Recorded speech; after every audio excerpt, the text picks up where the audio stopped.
This week, it's a week of new things, new month, new book of the Torah. It's very exciting. Chodesh Nisan and of course Sefer Vayikra. And the question is, what is the link between the two? And the link is very obvious, I think. Vayikra, the first word, is written in a strange way. It's written with 5 normal-sized letters and a small aleph. So you can read it as Vayikra aleph or as Vayikra, which of course how we read it. And why is it like that? Because I'll tell us, because Moshe Rabbeinu was somebody who could really understand HaKadosh Baruch Hu. Hashem was Vayikra to him. He appeared to him. He called to him. There was a relationship there. But for most people, it's Vayikra. It just happens. Seems like a coincidence. They don't see Hashem in the bigger picture. It's just Vayikra. For Moshe Rabbeinu, it's Vayikra. And then you have Chodesh Nisan. Chodesh Nisan also says to us, this is Zman Geula. It's a month of redemption.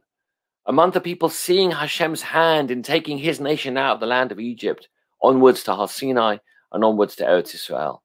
So again, both concepts are stressing to see the Yad Hashem, see the hand of God in the build-up and in the miracles and in the whole journey of the Jewish people. But then we have something fascinating. Because this year is not a leap year. We had Adar and then we had Nisan. But next year will be a leap year. It's Adar, Adar Sheni, and then Nisan. The question, of course, is asked, where do we place Purim? Is Purim in Adar Rishon? Which would make sense because, Adar Sheni is the extra month. So Adar, place it in the regular month, and Adar Sheni is just the extra month. But no, Purim is always celebrating Adar Sheni. And the question is why? And the Gemara gives a reason, and the reason that we hold by, and this is what is the general understood idea, is that we want to somech geula legeula. We want to link the two geulot of Purim and the geulot of Pesach. And therefore Adar Sheni is next to Nisan, Adar Rishon is not, and therefore we have Adar Sheni and Nisan, 2 months of geula. But I'd like to say, as far as I'm concerned, there's a 3rd month of geula, Adar Sheni or Adar, then Nisan, and then Iyar. Iyar, to me, is the 3rd month of Geula. Because when you think about it, in the same way we were redeemed in Nisan, or in Adar we were redeemed and saved in Shushan. In Nisan we were redeemed in Egypt. In Iyar we were redeemed to go back to the land of Israel. Obviously, as I've said many times before, it's not the Geula Shalema, but it's certainly Reshit Tzmicha Geulatenu. And I think the same idea goes with Iyar as goes with Vayikra and with Nisan. Open your eyes.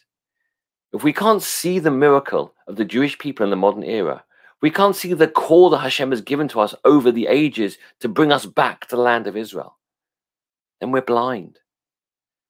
At the moment, Mizrahi are working feverishly to get our Pesach film ready for broadcast next week. And it's a wonderful film, inspirational film. Johnny Turgel and Asaf Flumendorf, their music is out of this world. I cannot recommend it highly enough. But as I've been researching some of the songs and some of the narrative that we're putting over, we talk about the miracles of Israel, the miracles of Jewish people. How many of those miracles have happened in the last 60, 70 years? 48, 67, Entebbe, the Gulf War. I was in Israel during the Gulf War. Missiles fell daily. Should have killed hundreds of people. Only 1 person died due to a missile in the whole of the Gulf War. And then we've had the peace treaties and the high-tech revolution that's changing the world. That most countries today are using technology created to save lives from this little country, Israel. And of course, more recently, the vaccines. Of all the countries in the world, the one country that is not just a little bit ahead, but is miles ahead, has transformed the world in terms of COVID vaccinations, is Israel. The world is learning about how to treat and how to cure and how to help people with this disease from Israel. If that is not a Kiddush Hashem, if that is not being an Or LaGoyim, if that is not part of Reshit Tzmichat Geulatenu, I don't know what is. Israel has transformed the Jewish people. And that happened in the month of Iyar. Yom Ha'atzmaut, Yom Yerushalayim happened in Zman Iyar, in Chodesh Iyar. So are we a Vayikra type person? Do we just look at all these things and like coincidence? Or are we Vayikra? Do we really truly see the Yad Hashem throughout all these instances, in Purim, in Pesach, and in Yom Ha'atzmaut, and in Yom Yerushalayim? If the answer is yes, you can celebrate not just Adar as a Zman Geula, and not just Nisan as a Zman Geula, but Iyar as well, as 3 months together with Zmanei Geula, to celebrate and to thank Hashem for what He's done for His people in the past, in the present, and please God with the Geula Shlema in the future. So tune in Tuesday night to watch Freedom, our new Pesach film. It will inspire you, it will uplift you. Wishing all of you a Chag Kasher v'Sameach. Shabbat Shalom.